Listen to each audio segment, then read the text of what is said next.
Magandang araw mga kaibigan. Bigyan natin ng reaction, opinion itong post ng balita ngayon, ang balita ngayon.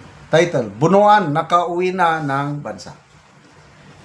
Kinumpirma ng Bureau of Immigration ang pagdating sa bansa ni Manuel Bunuan, dating kalihim ng Department of Public Works and Highways nitong linggo ng umaga, Enero 18, 2026. So, linggo mga ngayon, kanina, kararating lang niya.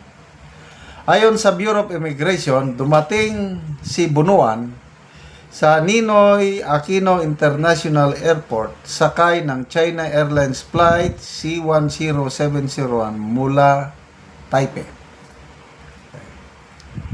Na-flag ang kanyang pagdating matapos siyang isailalim sa Immigration Lookout Bulletin Order sa kahilingan ng Department of Justice kaugnay ng patuloy na investigasyon sa maanumalyang flood control projects.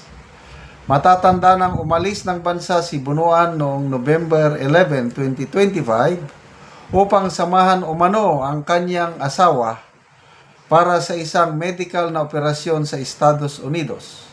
Ang kanyang pagbabalik ay naganap ilang araw bago inasahang pagdinig kaugnay sa issue sa Senado. Okay, to me, this is a good development. Kasi kung ano man ang mapatunayan ng Blue Ribbon o ang Ombudsman, kung makasuhan nila o mapakulong nila si ex-secretary Manuel Bunuan, isa siyang, itinuturing ko malaking isda. Kaya maganda ito. Ang challenge ngayon is nasa ombudsman na, nasa Blue Ribbon, kung gaano kabigat yung mga ebidensyang makalap nila laban kay ex-secretary Manuel Bunuan. Ang pinakamabigat na issue sa kanya ngayon ay sinadya umano niyang nagbigay ng maling grid coordinate ng mga project. So, ang nakikita kong magiging sagot, opinion ko lang ito sagot ni Secretary Bunuan is, yan ang ibinigay sa akin ng aking staff. So, yun din ang isinabit ko. Para ba yung flood control projects na 5,500, yun ang na-summarize na report galing sa district, region, napunta sa So, yun din ang isinabmit ni Secretary Bunuan na pinaniwalaan naman ng presidente at ipinagmayabang niya sa kanyang SONA noong 2024. So, kung tunay man na mali ang mga grade coordinate, nakikita ko na ang alibay o ang depensa ni Secretary Bunuan is I was misinformed. Yan ang isinabit sa akin ni magpangalan na siya ngayon. Yan ang isinabit sa akin. Baka ang pangalanan niya si Jose Cabral. Di wala na. Kasi hindi naman nila masisisi si Jose Cabral dahil wala na siya. Kaya to me, parang wise decision itong ginawa ni ex-secretary Bunuan dahil sa nakikita ko lang, wala pa namang malakas na testigo na magdidiin sa kanya.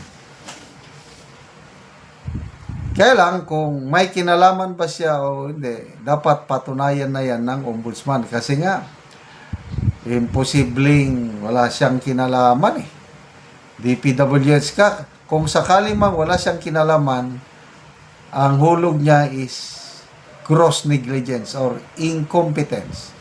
Parehas na sila sa Pangulo na parang lumalabas ngayon sa mga payag ni Senator Lacson na walang ginawang kalokohan ng Pangulo. Yung budget insertion na 100 billion as alleged by Saldico tunay nga, kailang walang tinanggap na kickback ang Pangulo.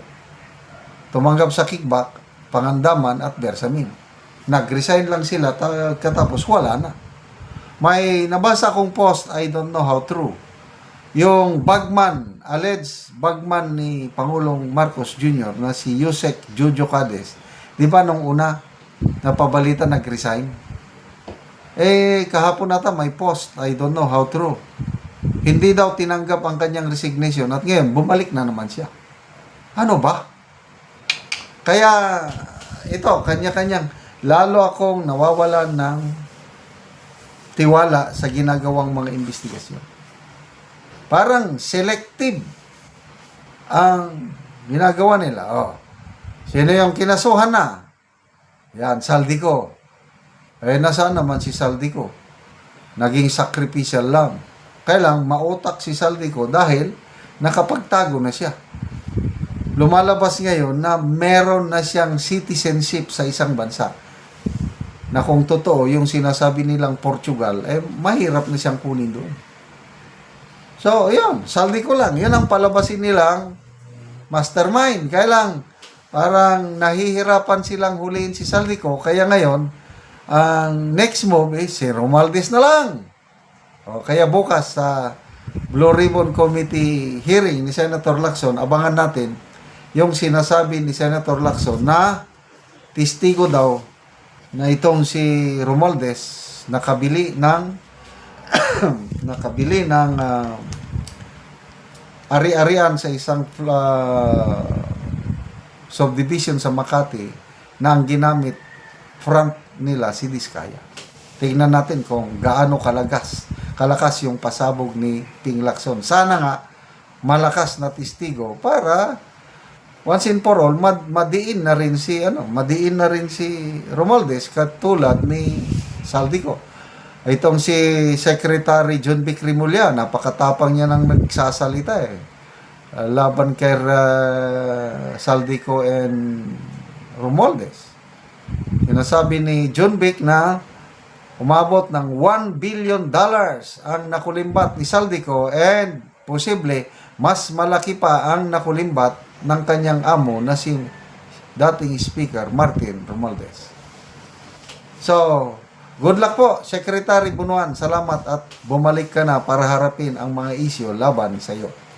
Salamat mga kaibigan sa inyong pagsubaybay sa ating channel. Nakakatulong kayo ng malaki sa tribong Talandig dahil ang income natin sa channel na ito is pantulong sa tribo. Namimigay tayo ng mga libreng yero at pako para makapagpatayo sila ng mas maayos na tirahan. Panoorin nyo ang video na ito. Muna ni si Angkol ang matagaan og yero. So, nakita nato karon ang yang balay nga wa na kaayo.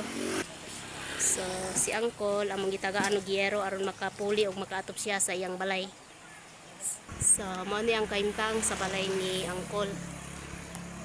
So, looy nagyud kaayo silang Angkol kay tuluan na og gipangsapahan na lang ang ilang atop og trapal diri sa sulod. Sa uro na mas planggana kay katulog na na. So, looy kayo ang ilang kahimtang. So, diri sa sulod pod mo ni ang ilang sulod. So, tuluan na pod kaayo. Kayo gipangsapahan lang pod.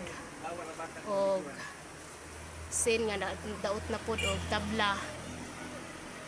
So, ginapuy-an pa ni nila. So, makita nimo ang ilang kahimtang nga kung ulan na gid kaayo.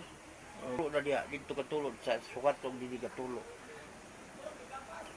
So, manilang pagkaon kamuti. Karon Kol, pila na ni katuig ang imong balay nga buslot naman og tuluan na kaayo kung muulan. 40 years na kapin. So 40 na, so busa di ay gipangsapahan na lang og trapal. So pila na imong edad Kol? 68 ko ani karon na tuig. O so ngano sa kidugayon sa tuig Kol ka aya pa mailisan nga natagaan mo giyero. Ayo saon ta man niya iha po gyud nga kuan. Ayo po may nahinabang. So salamat kay nagtabang ni ini. Grasya hulog ng langit. Mayon ta makalangit ang nagtabangan kadagang tao ngayong natabangan. Salamat kay. So na kay mga anak Kol. Dagan ako mga anak pero Katrabaho ka. So nangaminyo na sila. So unsa imong panginabuhian kol? Wala ka na pag So mag-uuma lang ka. mag-uuma lang O ko. tigulang na pod. Tigulang ko. Di kaya pagkakaya pagbuso. So salamat kol. Kay natagaan man ka kol, so makaatop na gyud mo og mapulihan na gyud ang salamat, inyong balay. salamat. Okay. Ayaw maka-plaster kay Salamat sa Ginoo sa naghatag niini. Sige, God bless.